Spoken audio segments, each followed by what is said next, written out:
You're tuning into Black and White Sports on YouTube. The no-holds-barred truth on sports. The main event starts now. Well, if you remember the Dallas Cowboys in the 1990s, you may remember Emmitt Smith's backup on that last Super Bowl team. Now, of course, he was no Emmitt Smith. His name is Sherman Williams, and now he is a high school football coach. Won the Super Bowl 1996 as the backup to Emmitt Smith.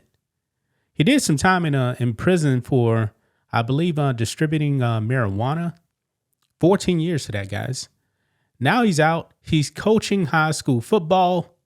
And guys, his football team is god awful.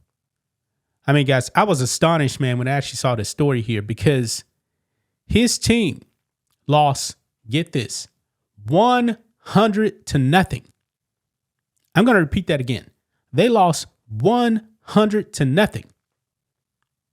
Now, I guess in the state, there's a mercy rule. However, both coaches must actually say, all right, let's run the clock no matter what. Let's just get out of here. Sherman Williams said no. He said no. His team was getting the brakes beat off of them. Now, he's catching some heat, guys, but I got to be honest. I respect that he didn't want to run out the clock. You know, to me, guys, if you're going to get beat, hey, get beat by the rules. Don't ask for mercy rule. I believe that actually makes kids soft. Even though your team stinks, it is what it is. Don't quit. Go out there and play like you still have a chance to actually win the game, even though it's not going to happen. I believe that could actually turn kids into men later on in life. Not this mercy rule stuff. Not down with that. But let's get into this, guys, because he was actually catching some heat. And then I saw his schedule so far. You guys are going to be astonished how badly they've been beaten this season, guys. Let's get into this. Here we go. 100-0 loss sparks outrage as fans rip Alabama high school coach for declining mercy rule.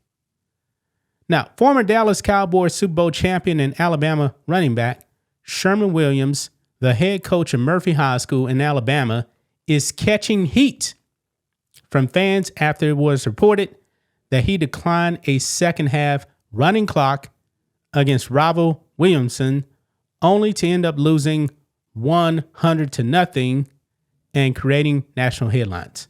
Now, guys, they've been beaten so badly this season. I don't even know if this guy's going to have a job. I don't know how long he's actually been a coach, but it's pretty bad. Look at this. Quote, I wanted to run the clock, Williamson coach Antonio Coleman told AO.com. I asked the ref. He said, okay. He asked me if I had a problem going to 8 minutes. I said, no. He went to ask Murphy coach Sherman Williams, and he said he didn't want to run the clock. Now get this. Williamson added 27 second half points for the 100-0 win.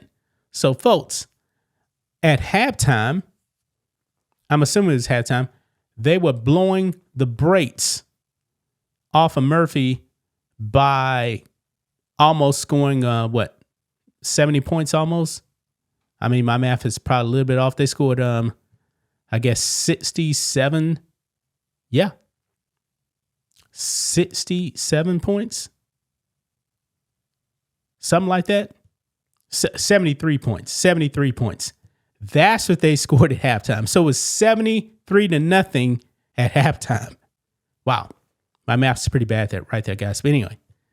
And it left fans wondering what Sherman Williams was thinking. Murphy hasn't won a game since October 20th, 2023. Look at this. This is what a fan posted on Facebook. How the hell the coaches don't have their team prepared better to play a team in their division? There's no way that team can be that poorly equipped to get blown out like that. What the hell have the coaches been coaching? Yeah, Another person says Murphy needs to forfeit the rest of the season's games and replace the whole football coaching staff. If you can't even be competitive, why even play? Wow. Meanwhile, another disagreement with this assessment, while noting that it's up to the players to decide if they're going to take a stand or roll over. Folks, I don't want my players quitting. I really don't.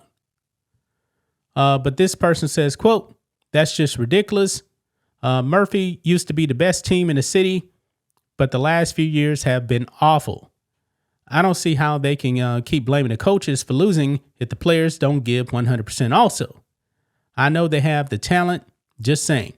I mean, do they really have the talent? That's what I'm curious about. Do they actually really have the talent? Because look at this, guys. They are 0-6. And on the season, they've been outscored 308-12. So in 6 games, they scored a grand total of 12 points, which comes out to average of like 2 points a game. But newsflash, those 12 points came in 2 games. 2 out of the 6 games they played. Look. They lost to Davidson 35-6. First game of the year. Then they lost 50-0 to McGill Tulane. Blunt beat them 32-0. St. Paul's Episcopal 50-6. That's the last time they scored, guys. Spanish Fort beat them 41-0. And then Williamson 100-0. Boy, I mean, those players, man, they definitely got to be devastated, man. They definitely got to be devastated here. Wow. This is pretty bad, man. This is really bad. Now, how long has he actually been a coach? That's what I'm curious about. How long has he actually been a coach? I mean, this is brutal, man. And I'm wondering how many fans actually showing up to the games. Maybe some parents supporting their kids. That's probably about it.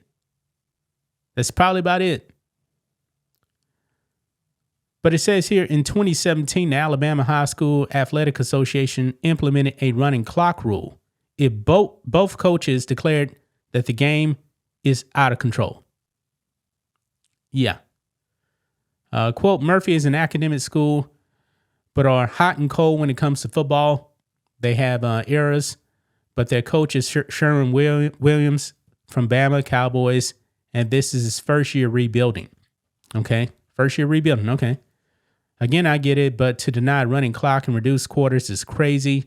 Bro, they let an 8th grade JV coach snatch 3 touchdowns on them and played the JV squad the whole second half. Wow. That's pretty bad, man. That's pretty bad. Former NFL player, not a good coach. But just because you played in the NFL, and I believe he played like 5 seasons for the Cowboys, doesn't make you a good coach, man. But this is brutal. Now, I don't agree with the running clock, man. I believe that's worse right there. Saying, yeah, we're just rolling over. With a running clock. I don't like that. But that's just my thoughts on this. What do you guys think of this? Black and white sports fans, let us know what you think about all this in the comments. Make sure to subscribe to the channel, and we'll catch you next time. Thanks for watching the show. Be sure to like, comment, and subscribe. Be sure to tune in next time on Black and White Sports.